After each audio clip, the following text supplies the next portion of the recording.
Hello, college football fans. Welcome to episode 206 of College Football Throwdown. I'm your co-host, Alex Schmitz, and today I'm joined, as always, by my dad, Peter Schmitz.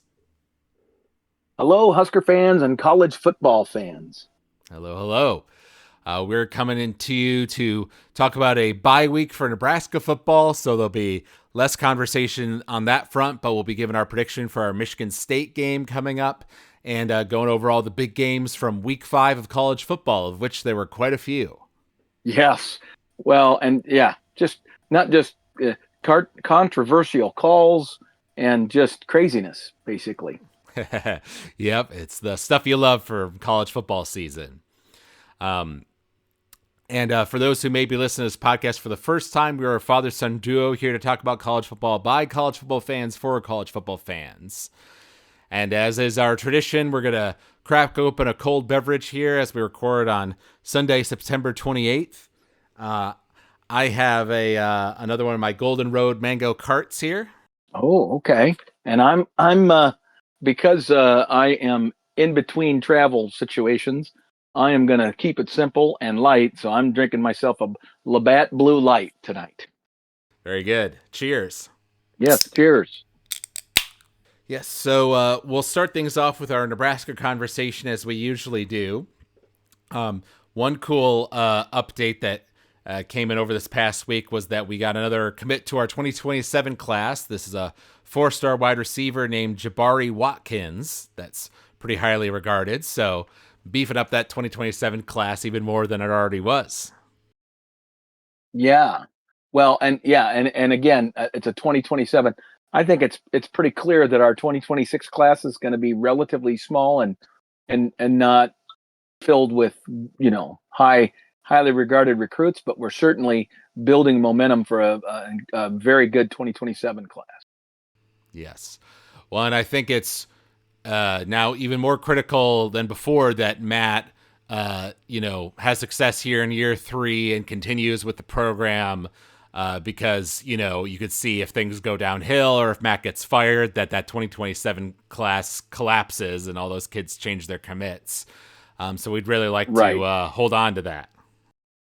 Yeah. Well, and I don't expect Matt to be fired. I don't think he's even close to a hot seat or anything. But it is a little unnerving that our 2026 class is probably going to be so small and not filled with highly regarded recruits, because 2027 seems like a long way off. Yeah, but it'll be here before you know it. We're already basically at October of 2025. I don't know how that happened. Right. I guess the other aspect of that is we are the youngest team, like from a purely, age of recruits, freshman, sophomore versus junior, senior. We are the youngest roster in the Big Ten. There you go. Which goes to show that we have a lot of room to grow, if we can continue to develop the talent as Matt has been doing so far. Yes, exactly. And as we mentioned, Nebraska had a bye week this week, so we kind of got to lick our wounds after the close loss to Michigan. And I know Matt did his rounds on the podcast circuit, as he has been doing, talked a bit about the loss to Michigan and how he's keeping the guys focused on moving ahead. We've been obviously drilling on the offensive and defensive line to try to make improvements based off of their poor showing against Michigan in certain areas. Now, Michigan State, who is our next opponent, also had a bye this week. And they are coming off of a loss as well against USC, where they lost 45-31. So we're going into this game, according to Vegas, as 11.5 point favorites. It is a home game for Nebraska. So I would say, the general vibe is that we should win, but, neither team has shown anything truly amazing, right? So I think it's a game that we very much could lose, and we need to go in and play clean football to be able to get that W. Yes, absolutely. And again, it just seems odd to me that Vegas continues, or all these betting services continue to put weird, odds on Nebraska. Like 11-point favorite. Nebraska shouldn't be an 11-point favorite over anybody that's in the Power Four. I mean, that's just ridiculous. The history says that's stupid. Seriously. And Michigan State, yes, they lost their last game, but anybody who watched it would recognize that they played extremely well in sections of that game, and very physically against a they didn't show an Achilles heel, I guess is the point, like Nebraska has. So Right. it would seem to me that anybody with a brain would be looking at Nebraska very, very skeptically until we prove that we can actually stop somebody from running the football. Because I'm pretty certain that Michigan State is going to run it down our throats. Right. But even with the Achilles heel that you mentioned, we, only lost to Michigan by 3 points, right? We were right in that game to the end. So I think that's what Vegas is looking at. I understand. And it is a home game. Yep. Also, so I'm looking at the stats here for that Michigan State USC game because I watched the highlights of that game today. USC put up over 500 yards of offense on Michigan State, while Michigan State only had 337.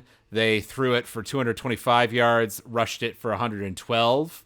Part of the explanation for that game is that USC made some major mistakes. They had a turnover and they had 11 penalties.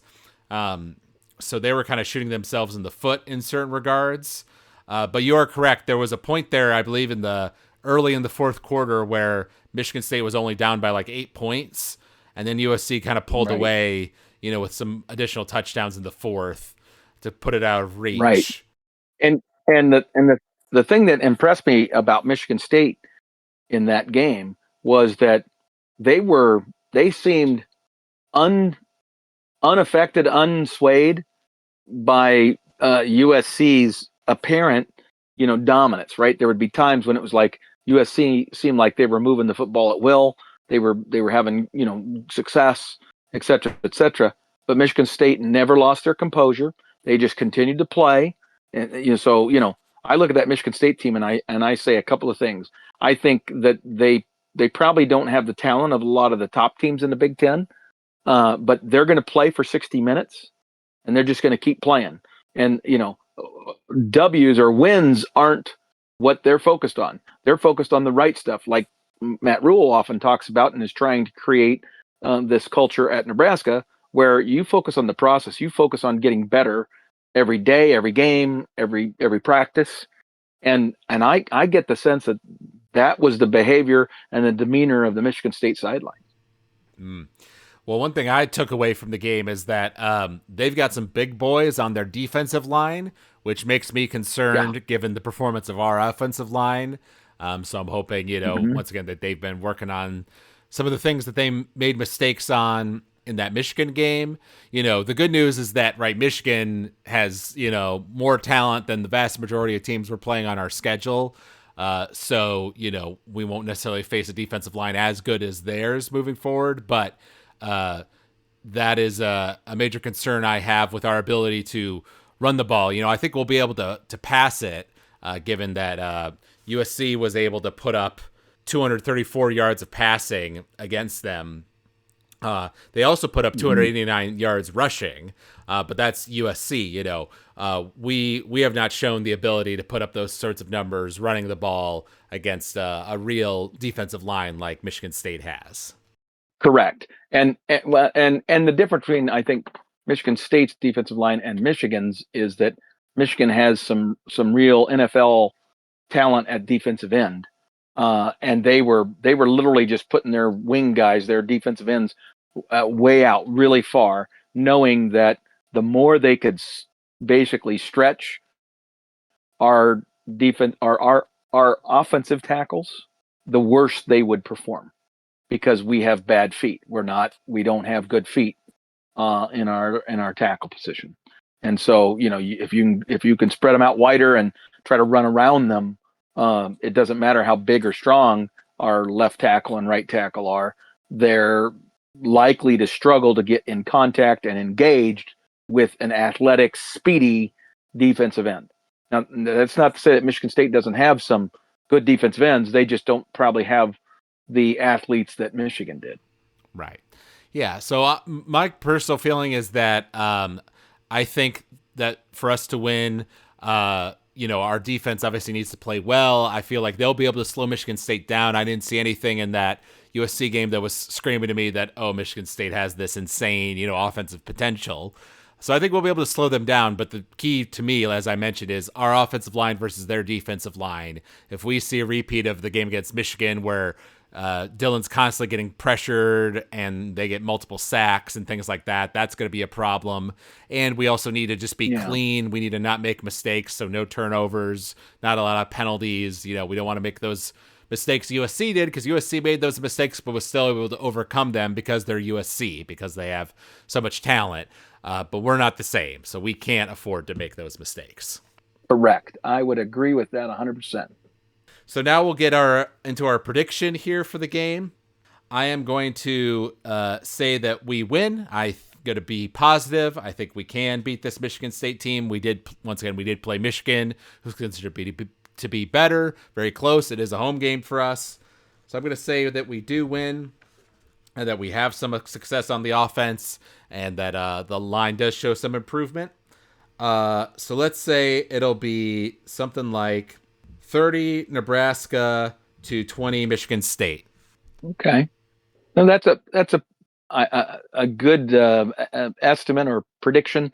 I think it's going to be closer than that. I also think that there's going to be a higher scoring. I mean, like you said, USC was able to score a lot of points against Michigan State, and USC was a very inconsistent football team during that game. It just seemed like they would kind of flow in and out of interest as they played that game, and didn't remain focused. So I look at this and hope that Nebraska, coming off of our loss and with 2 weeks to prepare, will be a team that's really, really focused and ready to go. Right. So I believe we will come out and play reasonably well. But I think Michigan State is going to be a very difficult matchup for us, because again, they have a good defensive line, and our offensive line is still trying to find itself, apparently. And then similarly, I think they have some really good running backs, and they have a quarterback who's enough of a dual threat to be a problem for our defense.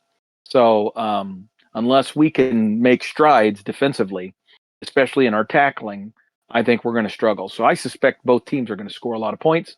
So I'm going to go with, let's go with 42-38 Nebraska victory.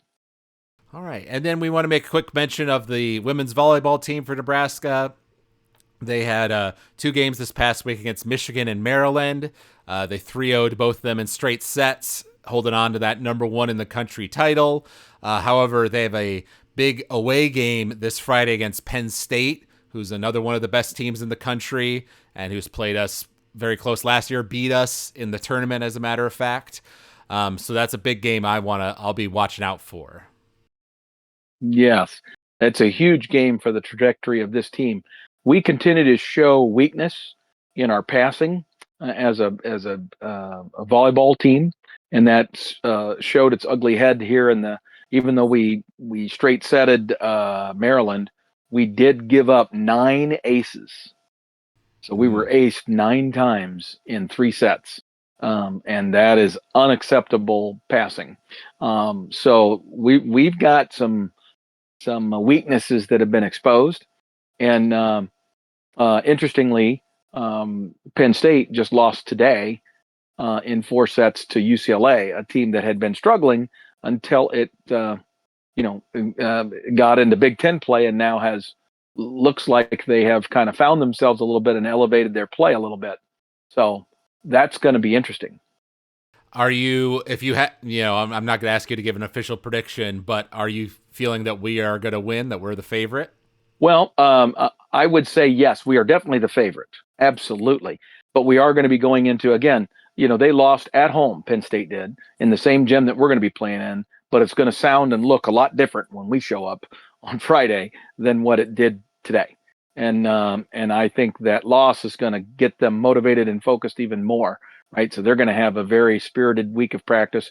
And I hope we do too, because our last outing, although statistically good, was not to our standard, and there are definitely some areas we need to improve on. So I think we're going to win it, but I think it will probably lose at least a set. So it's going to go 4 or 5, but we will pull out the win.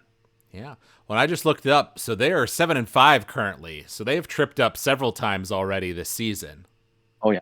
Well, they lost their setter for the season, and that was huge because their backup was a person who was coming in for a 5th year, who is like 5'9" or 5'10". So she is a little undersized for a Big Ten setter, and is a liability then during the rotation, when she's in the front row. But they probably have one of the best, if not the best, offensive threat on their roster, who is putting up ridiculous numbers, scoring 27 kills, and I think maybe even more than that in today's game. In the 4-set loss, I think she had even more.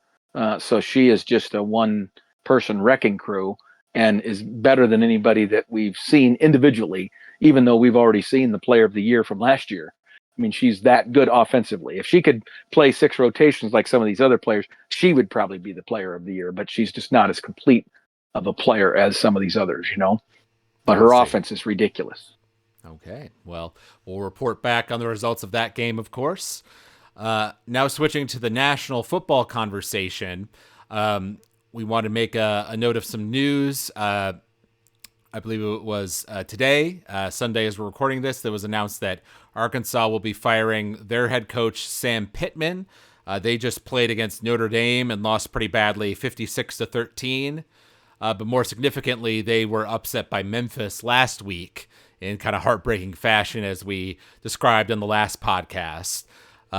Pittman has been their coach since 2020, so they have given him some time, and he has a record of 29-27 in that period. So just kind of over 500, a lot of like 7-6 type seasons. So, not doing like terribly, but not the success that they wanted to have, I'm sure. Correct. I understand that. It just kind of shows you that people are willing to make these changes, even in this NIL period, to a much greater extent than me. I just am amazed at how athletic departments have been willing to make these decisions, but they obviously can do that math better than. Yep. And that was the Mama Bear's ringtone in the background that everyone was hearing. That is correct. Yes. Yeah. Yes, Mrs. Schmitz. But your little prediction on the week 2 podcast or whatever it was about coaches being a little more patient in the NIL era isn't shaping out great so far. No, it sure isn't. And then also it was announced today that Oklahoma State's fired their defensive coordinator, Todd Grantham. Obviously, they let go of Mike Gundy just last week. So, we kind of expect once the head coach is announced, probably a lot of that staff is going to be let go regardless. But there is an interim coach, obviously still trying to get them as many wins as they can this season. And the defensive side of the ball has been an area they struggled with so far this year. So not too surprising of a change. Right. And that's not unusual or not. It's pretty typical, actually, that once an interim gets in place, if he thinks there's another area of weakness, he may, in his effort to try to show that he has leadership, identify that weakness and say, okay, I'm gonna make a change there while I can. Right. Now we're going to talk about the big games, and we did predict the 2 big boys, the big ones, last week. I went with Penn State against Oregon, even though I know that James Franklin has a tendency to not perform in the big games, but I thought It's a whiteout game. It's at home for them. Everyone regards them very highly. Surely they can do it. So I predicted that they would win 35-28, while you went Oregon's way, 38-28. And the final score ended up being closer than that. It was 30-24 in double overtime. I actually watched pretty much all of that game, and it was kind of a weird one where Oregon was in control, and Penn State's defense, did a good job slowing them down, but their offense just couldn't do anything. And it was 17-3 in the fourth quarter, and it felt like, oh, this is over. Penn State hasn't been able to do anything all day. And then they have this amazing drive where they score in like 6 plays on big passes and stuff and big runs. And all of a sudden they're back in it, and they have another drive where they managed to tie it up in the fourth quarter, and now they've got all this momentum on their side going into overtime, and it felt like, damn, they're going to do this. The stadium was really loud. First overtime, both teams managed to score 7, and then Oregon gets the ball again to start the second overtime, scores in 1 play, way too easy, and then Penn State gets the ball, instead of running it, as they'd been having success doing in the fourth quarter and in overtime, they go for a pass, and it immediately gets intercepted. And just like that, it's game over. Right. In fact, the end of the game was so sudden, and it was later in the evening for me, and I had been, literally we had a breakfast tailgate over in Lawrence, Kansas, where I was going to a game of the Kansas Jayhawks with my brother. And so it had been a long day. So I was really struggling to just keep my eyes open to watch this. So then the next morning, I'm at church with my friend, and I couldn't even remember who won the game. That's funny. All I was fixated on was that crazy helmet-to-helmet hit that was played and replayed during the evaluation of targeting call 15 times, it seemed like. And it was so obviously a massive collision, and the movement of the head and the neck of that quarterback was severe and significant. And then they come back and say no targeting. Right. That's what I remembered. That's the thing that stuck in my brain. That was late in the game when that hit happened, and I had the announcers on, so they go to their rules analyst, and that guy explained that because the guy, it wasn't like right after he caught a pass, right? He had been running the ball, so he was a designated runner. So apparently right.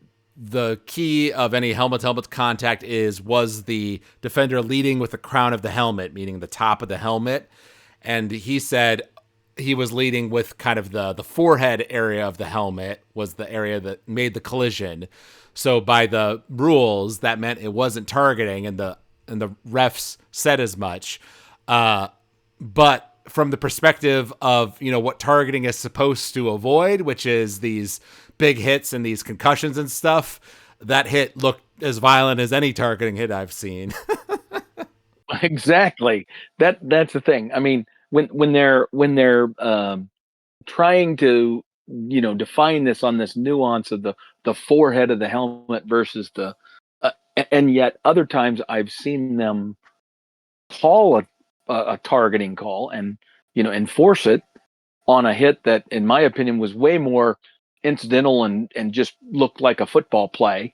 But they enforce the rule. Well, and then I watched this one, and this guy is like flying in there, and the player is practically down. I mean, his knees, if not on the ground, are pretty much already on the ground. And so when he got hit, his back, everything went backwards. It was severe. And it just seems like a poor interpretation. And if that's how the rule is supposed to be interpreted, they need to revisit that rule again. And they've got to talk about severity, like amount of impact. Right. Well, the violence of it.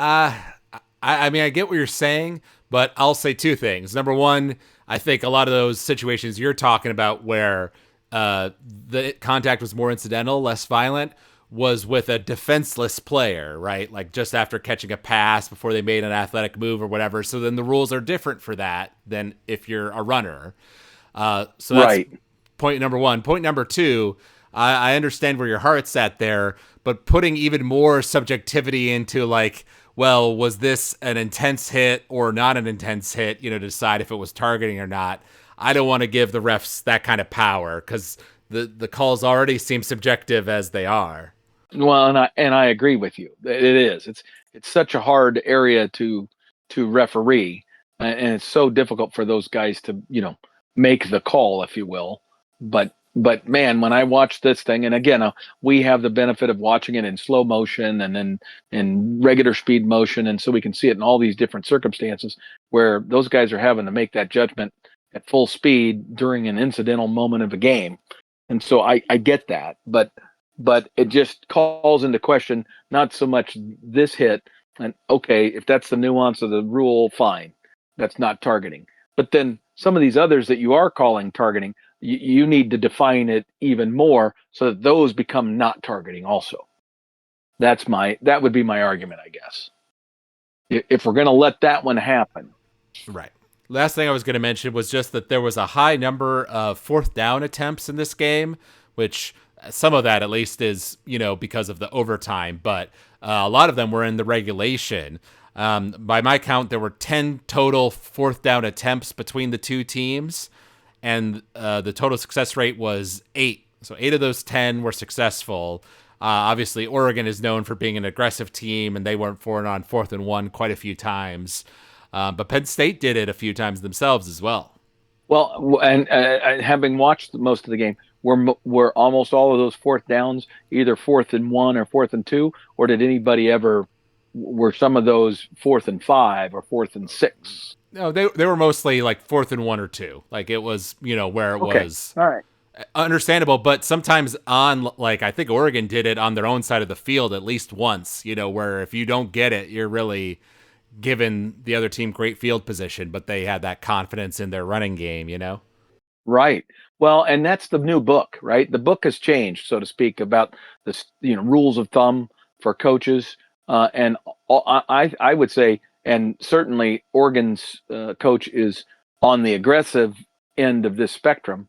But I would say the book now that coaches would use is when it's 4th and 1, you go for it, right? And because the statistics are bearing out that you do have success a lot of the time when you do that. Now, you obviously have to take into consideration location on the field, time in the game, all these other factors, but the going for it on 4th down is becoming more and more a standard practice than it used to be. Right. And then the other big game that we predicted was, of course, Alabama-Georgia. We both thought that Georgia would win. I said lower scoring 31-20. You went higher scoring 45-38.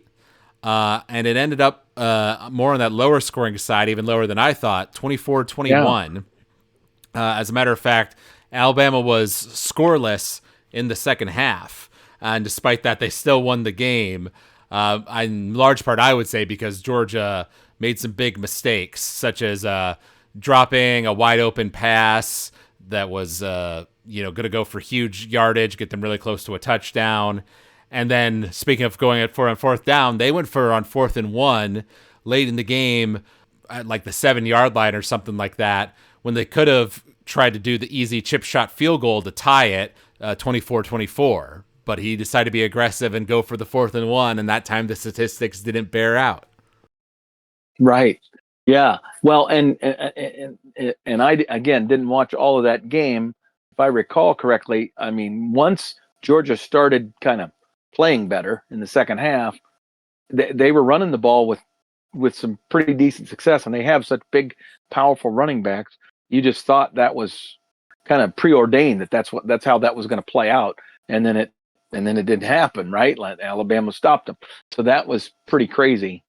It just seemed like there should be more points scored in that game based on how well both offenses were moving the ball in the second half. Right. Yep. Well, yeah, Georgia's defense definitely stiffened up in the second half against Alabama. The offense had a turnover pretty deep in their own territory, which gave Alabama a field goal, which obviously when it was a 3-point game, that you really would have liked to have that field goal back. And of course, there was or I guess this is winding back a bit. In the Oregon game, it was a big fumble where Oregon had a fumble that was called on the field, but then it was overturned in the replay because it was noted that before he got to the point where he fumbled the ball, his knee had barely grazed the grass of the field, and so they considered him down. And that turned out to be a huge moment because then Oregon went on to score on that drive. Yep. I do remember that one. Yep. Yeah, it's just crazy. Some of the key moments that turned these games, these close games. Oh, yes. Well, and we'll be talking about more here. Now, as you mentioned, you were with my Uncle Mike, your brother, out there in Kansas, and you went to the Cincinnati-Kansas game, which, of course, was with the Cincinnati team that Nebraska beat in a close match in week 1 of our season this year. And Cincinnati managed to pull out the upset and beat Kansas at Kansas 37-34. Yes, and it was very much a back and forth game. Neither defense seemed to be able to really stop the other team, up until you got inside the 20, and then they did have to settle for some field goals.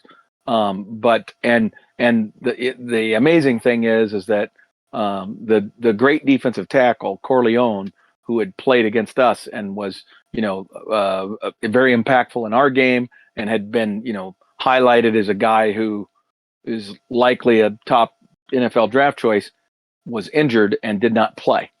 And so I was optimistic that KU would reap the benefit of basically their best player not being available.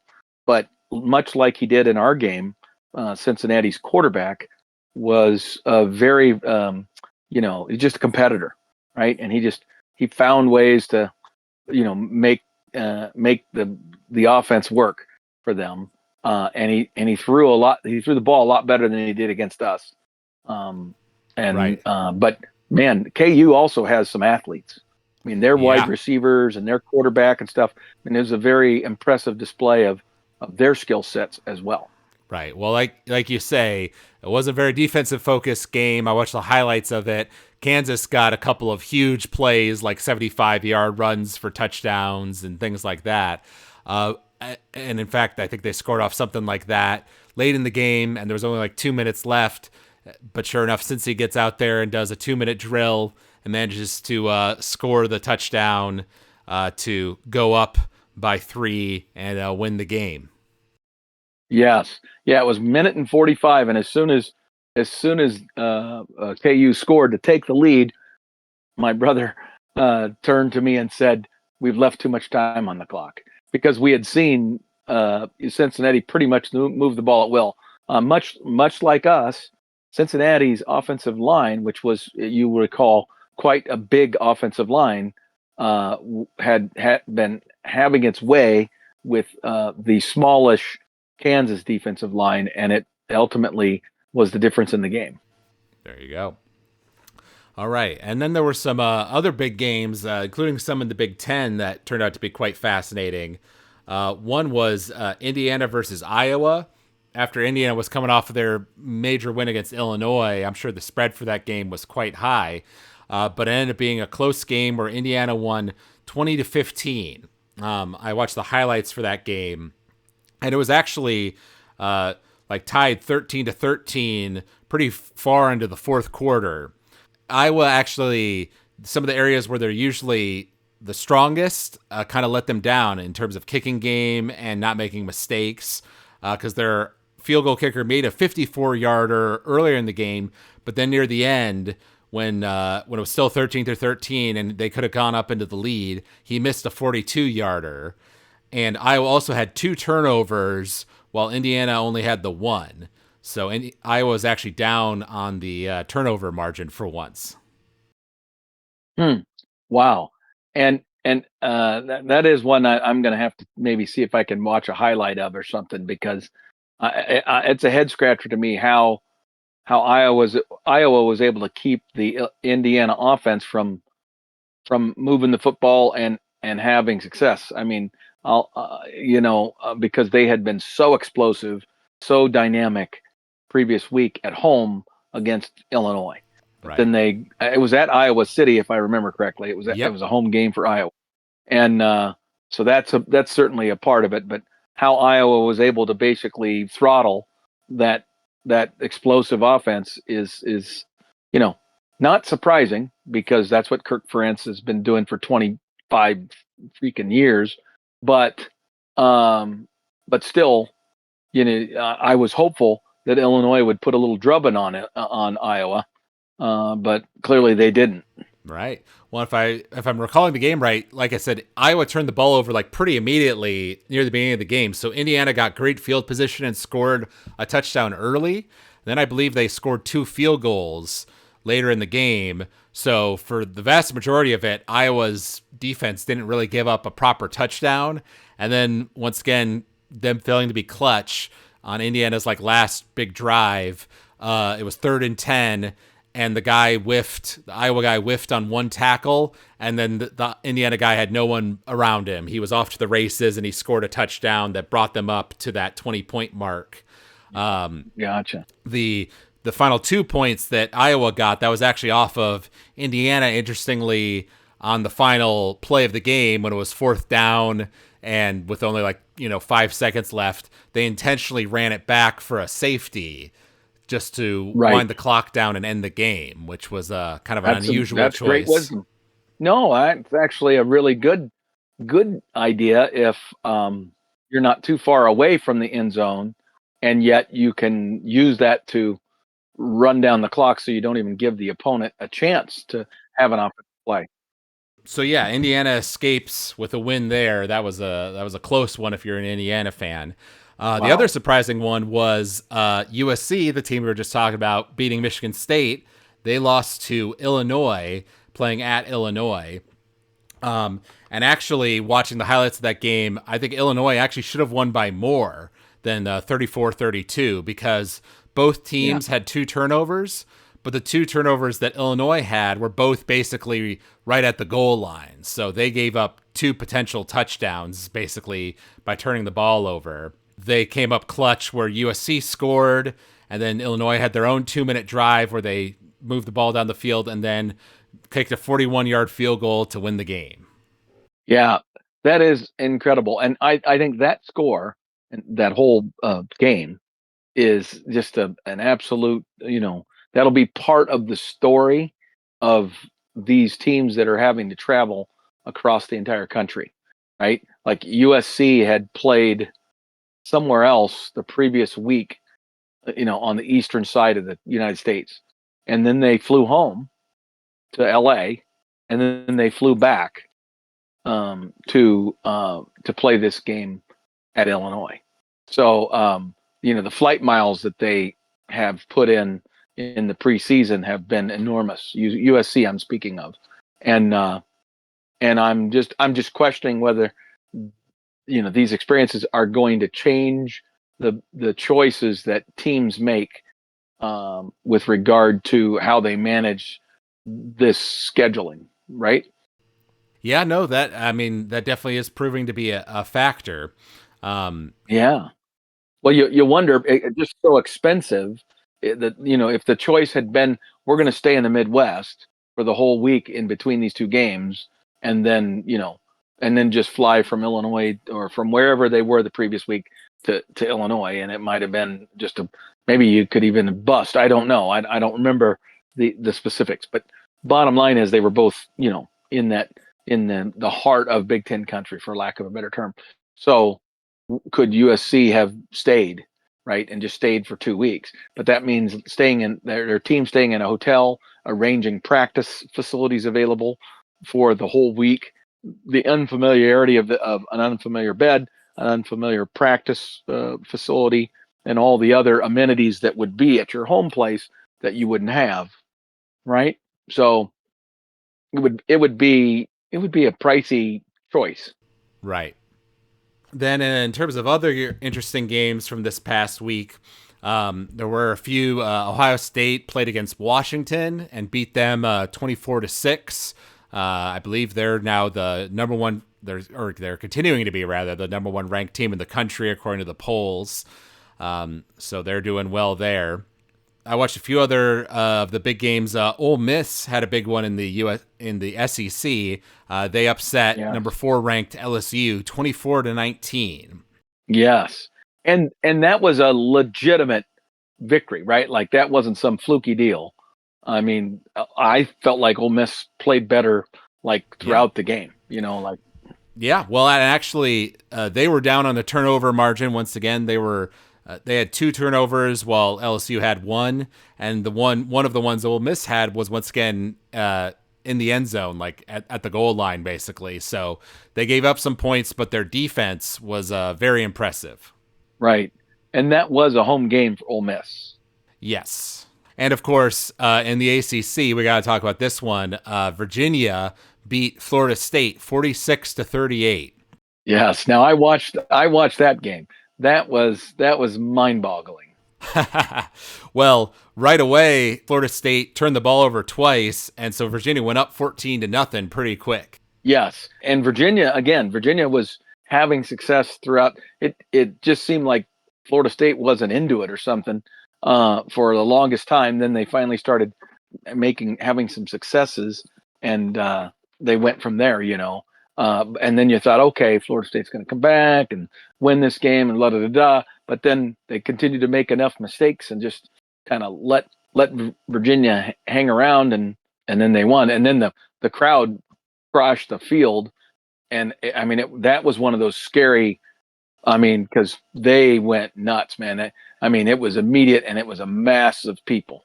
Yeah, well, yeah, I could see that on the replay. I did see a statement from Florida State that like the receiver, whoever who was down there right as the crowd jumped out, like he was okay. Yeah, because he was still on the ground when that throng of fans took off, and I thought he's going to get trampled. Yeah, right. Because I believe it was Florida State was now down to like 4th down. So if they didn't, score here, it was over. Because I believe it was in overtime at that point.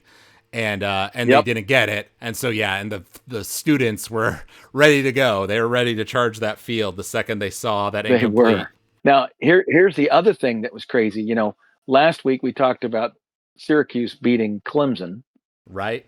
And then Syracuse, I think, lost this week to somebody else. Like the ACC is just a mess. So it really is. I mean, other than Miami. Right. No one else seems to want it, Oh yeah, you're right. Syracuse lost to Duke 38-3. Yeah. I mean, and Duke is also in the ACC, obviously, but I didn't perceive Duke, having watched them earlier in the season, as being a team that was, going to contend for any ACC championships or anything. So maybe Duke is better than I thought, but that's a pretty dominant score. Yeah, well, and what's wild is that Florida State came back after that tough beginning. Like I mentioned, it was 21-21 at halftime. And late in the game, or maybe it was during overtime, I forget where, but Florida State looked like they might have gotten a touchdown. But then it turned out that the receiver bobbled. Well, you could see that he bobbled the ball, but the question was, did he re-secure the ball before he went out of bounds in the end zone? Oh, yes. And it turned out that he didn't, so that was overturned, which I think was correct. So they didn't get the touchdown there. But one cool thing that the ACC is doing is that they're actually tuning in to the live discussion between the ref and the booth team upstairs reviewing the play. And I hope that's something that other conferences embrace too, because it's cool to hear that discussion and understand the reasoning. Right. I totally agree. And also it was good to know that ref who's looking in that little squared TV thing isn't the only one involved in that decision, right? He's got that headset on and all that dialogue is going on with him through that process, right? So there's other people helping him with that decision. Well, I mean, yeah, we knew that, but it's cool to see it, in action, as they say. Right. Well, I didn't know that it was to that extent, though. Because I mean, I knew that he was calling up there, but I thought it was exclusively his thing, and the only reason he had the headset was to talk them through maybe the replay angles that he wanted to see or whatever, right? But there's clearly some people that are that have referee knowledge and the rule book knowledge, and they're already pre-evaluating it before he ever shows up to that thing, and then they're having the dialogue, and they're already, this is our best view, here it is, you know what I mean? So it's preemptively already getting him where he needs to be to make the decision. Right. And then in terms of other games, there were a few other interesting ones. Arizona State beat TCU in the Big 12, 27-24. So that was a close competitive game. Texas A&M avoided a scare against Auburn, 16-10. They managed to win. Although I watched the highlights for that game, and frankly, Texas A&M should have won by way more because they had 2 missed field goals and 2 touchdowns that got called back because of penalties. Auburn's offense was completely ineffective. The 1 touchdown they did get was off of a near pick 6 where their defense snagged the ball, ran it almost all the way back, so it was an easy score on the goal line for their offense from there. So yeah, that was a scary one if you're a Texas A&M fan. Yes, but that's one of those where you can survive that kind of catastrophic set of events and still win. That actually emboldens a team, I think, and can often help them advance and become better. That could be, where you dodge a bullet, but you have a lot to teach in the weeks to follow. Yes, exactly. So in terms of week 6 of college football, obviously we've given our prediction for our Michigan State game. There are some other interesting ones.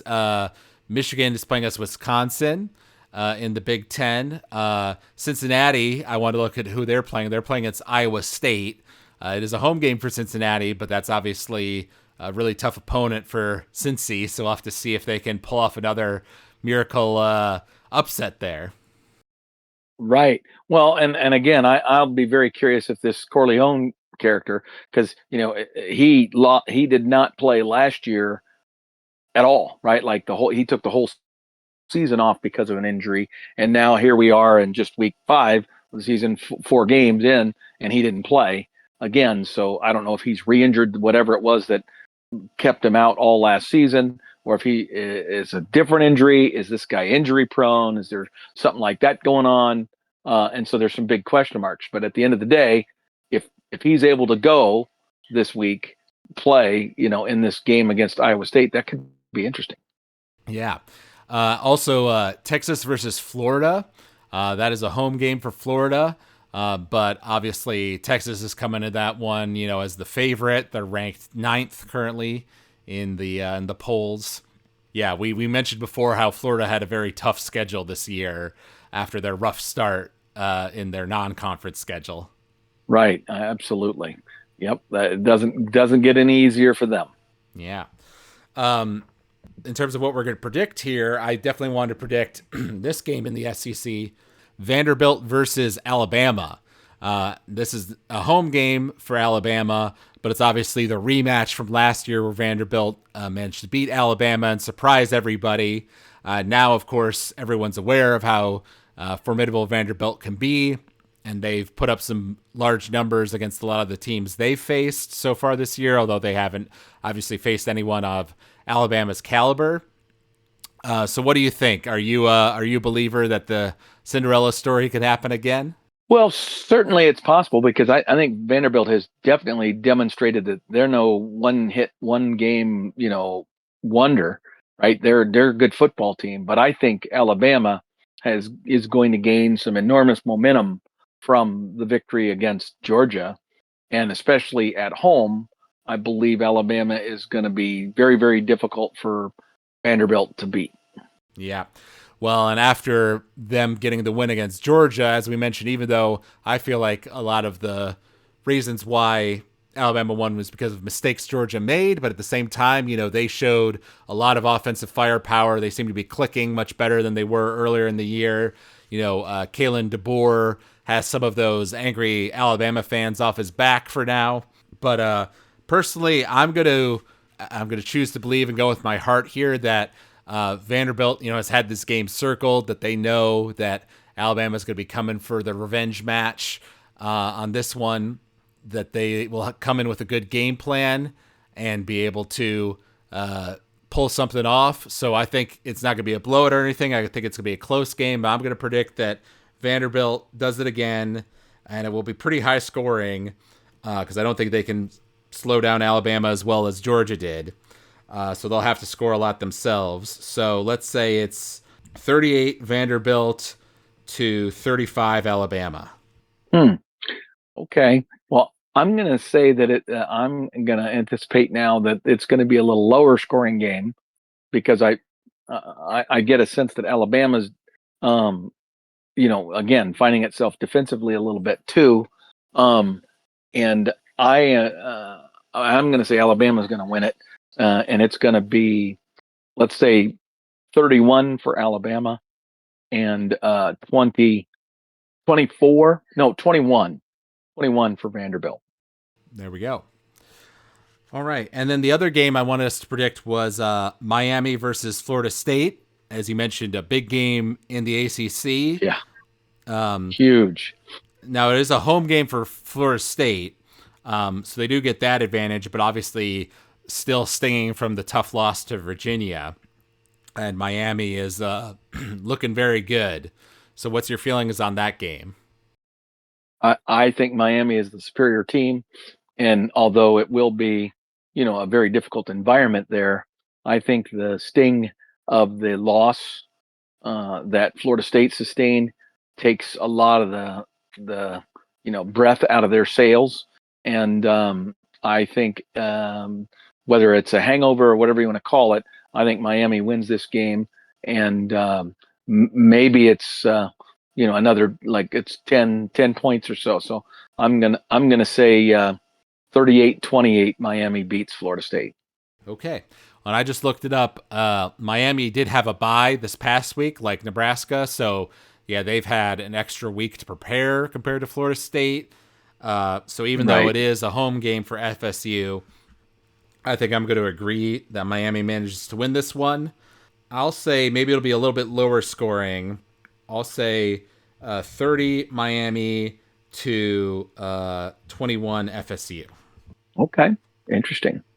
Very cool. So, as we mentioned, I believe, on the last podcast, how these next 4 games for Nebraska are really going to decide the trajectory of our season, because they're all winnable games, but they're also all losable, depending on, mistakes we make, and, there's no pushovers or anything like that.